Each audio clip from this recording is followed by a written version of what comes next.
Hello, so I got some suggestions that you wanted some tutorials, so let's get to it. Let's do it. I would like to show you this pretty simple and really useful and cool effect in Blender, which I use really often. I have used it like many times. You can see it right now on the screen, and it's quite simple but really super effective. So first, I have this sample video.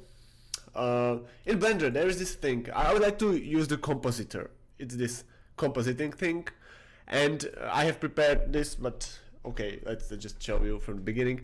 Important thing is to check this use nodes. The compositor, by the way, in Blender you have this layout where you can edit 3D, and in compositor you can actually use some 2D effects or some post-processing. So first, input. Yeah, it's add input image. This is the input. We can add a video file. Okay, so I have this file here, and when you import a video file, first there's this number of frames. It can be calculated automatically when you hit this refresh button. But now I would like to. Okay, first let's just show. We add some outputs. By the way, this is in this compositor. This is the node-based interface. For example, in Adobe After Effects or some other editing software, it's usually like layer-based interface. It's the same. It's really the same, just another interpretation, just a different GUI. So we have this viewer node. This one is for the output that we can see on the screen right now when we hit this backdrop. Now we can actually hit this fit button so we see the whole picture. And right now there's just this one. There are many frames like when we click on the timeline, but I would like to actually move the video to the frame I want to. I can actually use this offset. For example, I can hit 200 and it's the number of video frames. But well, this is not really useful, so let's just play the video in media player. And okay, I'm too far, so let's just choose the right scene. Yeah, it's dramatic. So maybe I don't know. Yeah, this one looks cool. So it's like 32 seconds and it's 25 frames per second. So it's like 32. I will zoom it. 32, 25. Yeah. And we are pretty much at the right position. So yeah, we can actually make it like set the end for 50. Okay, so right now we have this video. Another important thing is that we need another output, which is the composite, and this one is actually when we hit the F12, and here is this. Like the composite is for the rendering output, which can be set here in the how is it called, output properties. Like we can render it as PNG sequence or anything. All right, but let's go to the main thing. So first, what we need for this effect. This effect is based on the masking tool, which is quite powerful tool. I will show you how I want to use it right now. So if we want to draw a mask, we need to switch the mode. I usually don't leave the compositing, I just hit this button. It's for the editor type selector, and I choose the, how is it called, image editor. Here there are multiple modes. Let's just hit here mask, and here we just choose the viewer node, which is the one that you saw here, like the viewer. Okay, so let's get back, mask, and here we choose the viewer node, and here we go. Yeah, so we need to add a new mask, and now just get the right position. So we will start making, this will be like some kind of anime slash effect, or like cut effect, you know, anime sort. So like I did in my Sword Art Online video. So let's just draw this mask that will do the effect. For example, I don't know, from here So when you have this mask, you just hit Control and just click the left button, and when you hold it, you can increase this handle that actually works for the smoothing of the mask. And when I hit Control again, I can click anywhere and just I have another control point for the mask. Then I can hit Alt and C, and it connects all the points. So I have this, like, I don't know what drop, or I don't know what shape that is. Now I wonder what shape will we actually need. Maybe I just make it simple. We'll just do it like this, like linear line or whatever. So here I will just put the first keyframe. If you know what keyframe is something that is used for animation. When I hit I right now, you can maybe see here that I can actually do this, and here is the keyframe. Yeah, it's like this point. So here is the first animation frame. Here I will make when I hit A and G, I can move the mask away. Okay, I hit I and I add another keyframe. So I have now two keyframes, and they are like animated. Now let's add another keyframe at the end of the animation. So let's just drag one of the control points, hit I, and now as you can see, the two states or the two shapes are interpolated, so it creates some kind of animation. As you can see, it doesn't really follow the tip of the sword, so maybe I just move this one. In the speed it won't be really visible, and this looks a bit better. I don't want to change the shape too much because it might be wiggling in the resulting video. So I think this one, yeah, this one is quite close. Maybe even like this, even a bit more. You can do it frame by frame, but this is just an example. So yeah, and now we can actually make this cool effect like disappearing. When we use this handle, we can actually like get rid of the curve we can when you actually put it like when the control point is at the same position as the handle, there is no like curve, or the shape is just linear. There is no like rounding of the corners, or how to call it. So yeah, and when we do this, the mask will slowly disappear. So when we play this, by the way, the video won't be working right now. Let's just make even this thing disappear, and you can see that this is what it does. Yeah, this is the animation we've created. Maybe the disappearance can be a bit slower, so let's just move the keyframes a bit. Yeah, this is quite cool. So this is our mask. This is all we need right now in the masking, and now we will use this mask. Now just add an input, mask, and this is our mask. Now what to do with that? Actually, right now we can actually connect it to the viewer, and we see the mask.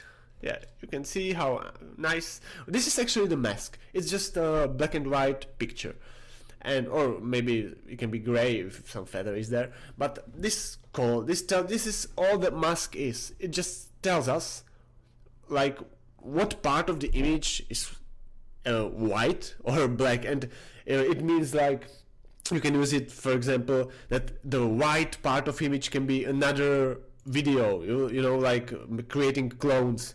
I might do a tutorial about that later, but the mask just tells you that some area of the image will be edited in different way. So now let's just add this mix node. Now the mask will be as a factor, and yeah, let's connect it to the viewer, and here we go. We can see now the mask. This is what we did. The factor, it actually if we put it away, the factor is like an opacity of the mix node. Yeah, if we go for 0, then there is nothing, and here is just the color. So even the opacity can be actually edited by the mask or replaced by the mask. So just when there's 0, which means black color, there is nothing, and white color is like 1 or just like true, and this part of image will be visible. And here we said that it's the white color, we can put it red or green. So the mask just shows us which part of the image is going to be affected by this node. Okay, and we are actually pretty close to the effect I wanted to create, so I hope this won't be really long. Now, what I usually do, there are many ways. I mean, this is not maybe the most effective one, but I like this. Well, because it gives you a lot of options for adjustments. So what I usually do is that I create multiple nodes. Oh, maybe I should have done this. I usually use this instead of mix, which is just replacing one color with another. I use this additive mode, and this means that the colors will be added. Which actually, what does it mean? It means that when you have like for example, let's just show you. If you have this white color, and when you make it gray, it is added to the original picture or to original image. When you add another gray, then it becomes more white, you know. So it's just adding more and more to the value of the color. So which is well, you don't need to know the theory, but this is quite effective or good for effects that are involving light or some kind of shining or shininess, if you know, like some light sources or energy or fire or anything like that. So this is quite useful for such effects. So let's just add the mask to all of them, and now here comes the good part. Let's add blur, and we will just blur the mask. Let's just say here 20 pixels. Then when you actually take the node and just put it on the connection between two nodes, it becomes the node in the middle. So here we add like 60, for example. By the way, the fast Gaussian, it's quite fast and effective. And you can see it? Can you see it? Yeah. This is looking quite good, right? So, and here we add like 150, and like this you create this core which is not that blurred, which holds the shape of the effect, and then you can create this glow effect, or I don't know, shiny effect around this shape, which in the end looks like an energy. And this is it. So you create something like this. You have this this does not support like real-time playing, but this is it. You can see that we've just created this cool like slashing effect.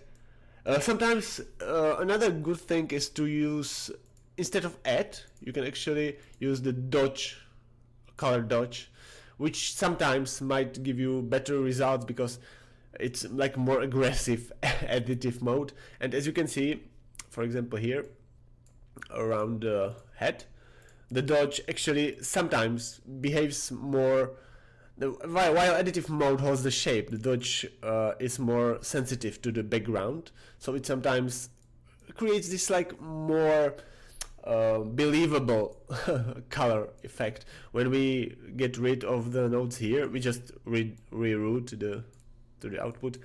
This is how the dodge looks like. This is how the additive mode looks like.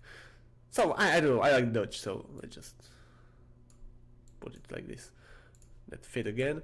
Yeah, and this was like cool. You can see here that on the white background it's more intense than on the black background. So yeah, this is it. This is actually and here of course we can actually edit the color of the glow. So let's just make it for example, blue. Oh, this looks pretty cool. You can play with this like forever. Yeah, that's looking really good. So this is the main idea behind what I wanted to actually tell you today. This really simple trick, but does a lot of. You can create a lot of amazing effects. So another thing, how you can improve this effect when you want to, let's say you want to add some like energy streaks, or I don't know how to call it. So let's just add another node. We can actually use maybe this, the same glow, or maybe, I don't know, maybe we'll edit it. And now let's just use, we can create a new texture, like clicking here, and use the cloud texture. And then by the way, like using the noise texture is another cool thing. Let's just edit the depth. This is another lifesaver for many effects that I've done. Just using this texture, or like noise or pearly noise, or you know what. So let's add a texture node, and now instead of the color we will just use texture. Oh yeah, texture. Here we choose the texture we created, and now let's see. Nothing. Okay, so yeah, I didn't connect it to the viewer node. Yeah, this is doing something. Maybe just take a look at what does texture look like. Okay, so we can actually use a color ramp in the texture to create some kind of colored texture. There are many ways to do that, and this is one of them.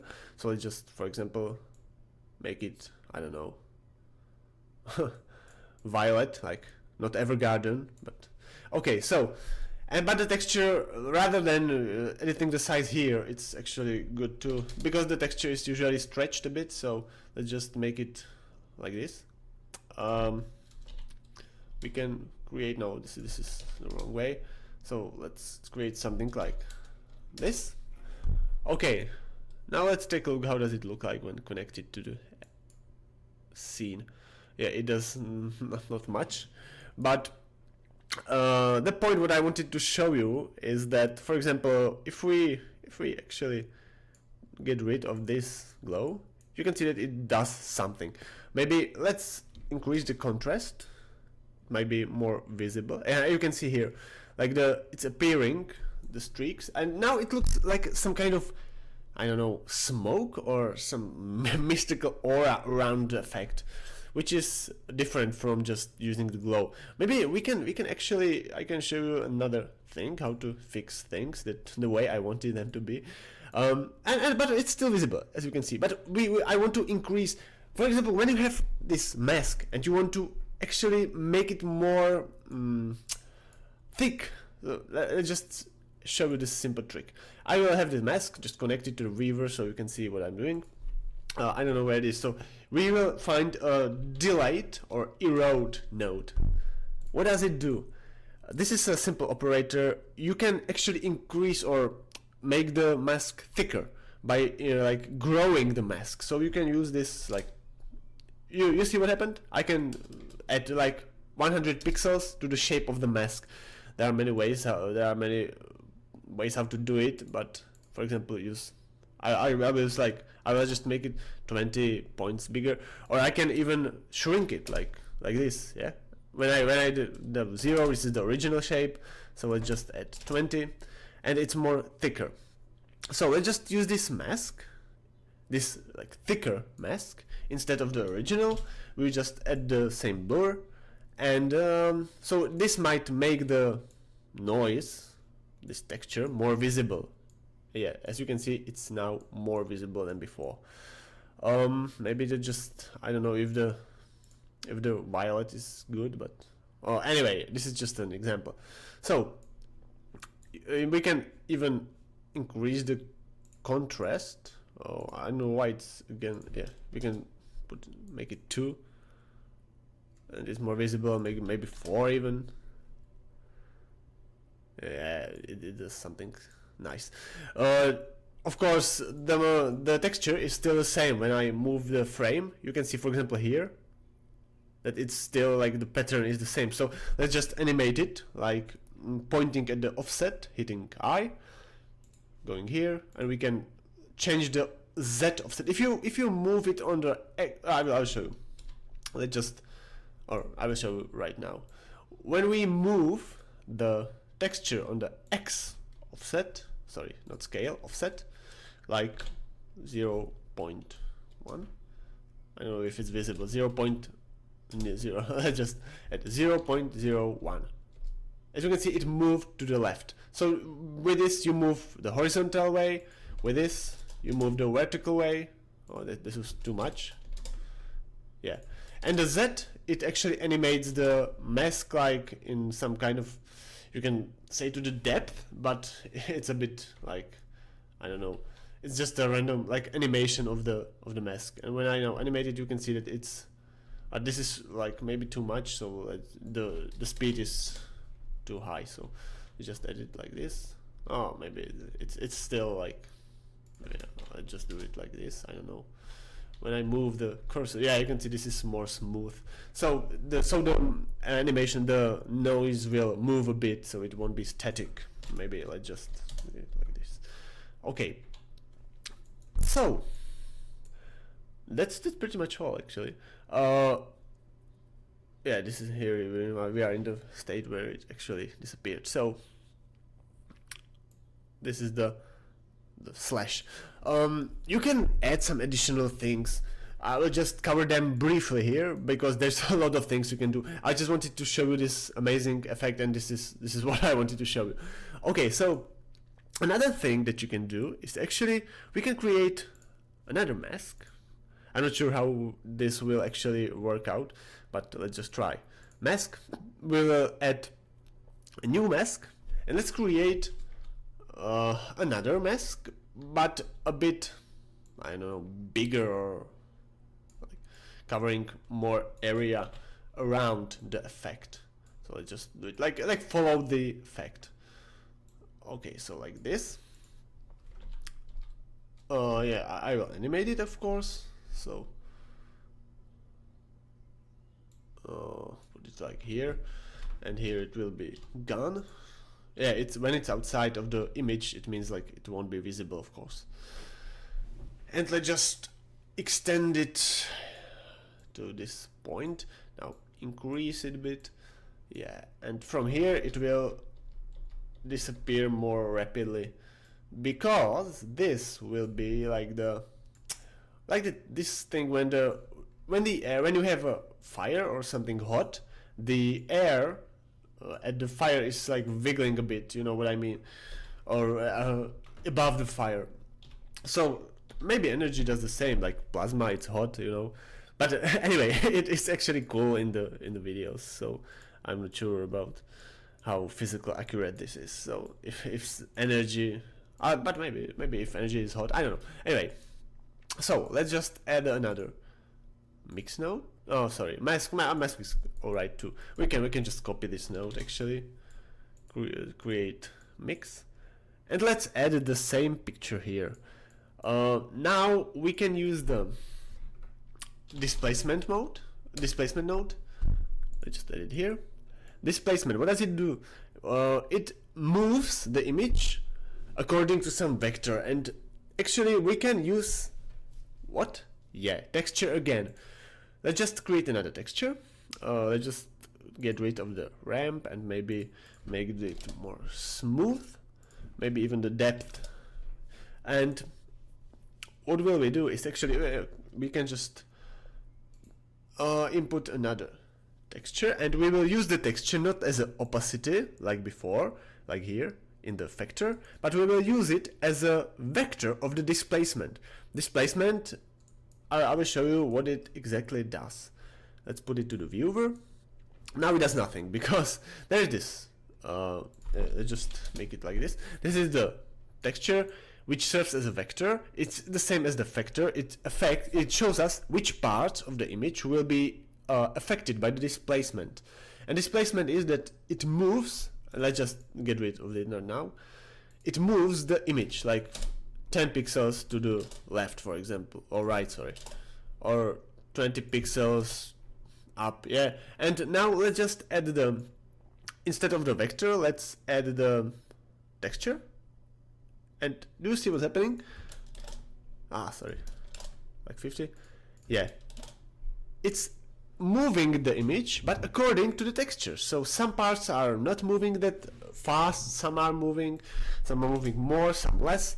When we put the depth like to 1, what does it do with the texture actually? The depth, it adds more detail to the texture. So this is like 5, this is 10, it's not much visible, but 1 is quite visible, it's more smooth, which is good for the displacement. So now if we have this displacement, let's just add or use the mask we created, so the displacement will affect only the part of the image covered by the mask we just created. Okay, now, and you can see now the displacement is only here. Maybe just blur the mask again, because here is this, like, you can see the edge here of the mask. So sorry, I'm not sure if I, yeah, Control C, Control V, yeah, blurred, and it actually does the wiggling or the hot air effect. Let's just make the mask maybe a bit maybe a bit smaller or more detailed. Yeah, and we can even maybe this is actually too much, so let's just make it just like this. This is the amount of the displacement. Let's animate the mask again, so it's not static. Sorry, I always do. If you do this, you can actually use this clear keyframes thing, so it's like unanimated again. I think it was this. Yeah, but you can actually take a look which mask it was. Yeah, so let's just do something like this. I'm not sure if it's not too fast or anything, but you know. So as the result, you can see that there's this displacement. Oh, sorry, maybe this is not the best frame. There's the displacement here, there's the effect, and here's even this aura. And yes, I think that's pretty much all for this tutorial.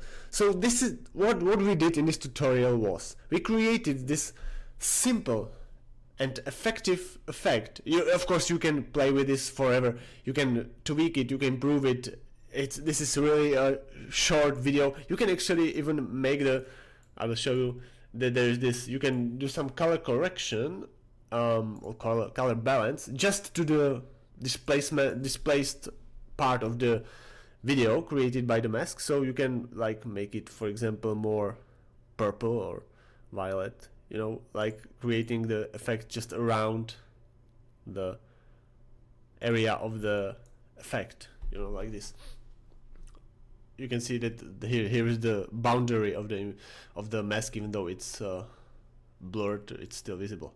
So what we did in this video, we used simple masking tool to create an effect or energy effect that can be used for many various scenarios, like for lightsabers, or I don't know, some slashes and anime related effects, or some everything that's energy beams. Some you can create Kamehameha with this, and so I actually used this in almost all my Kamehameha videos.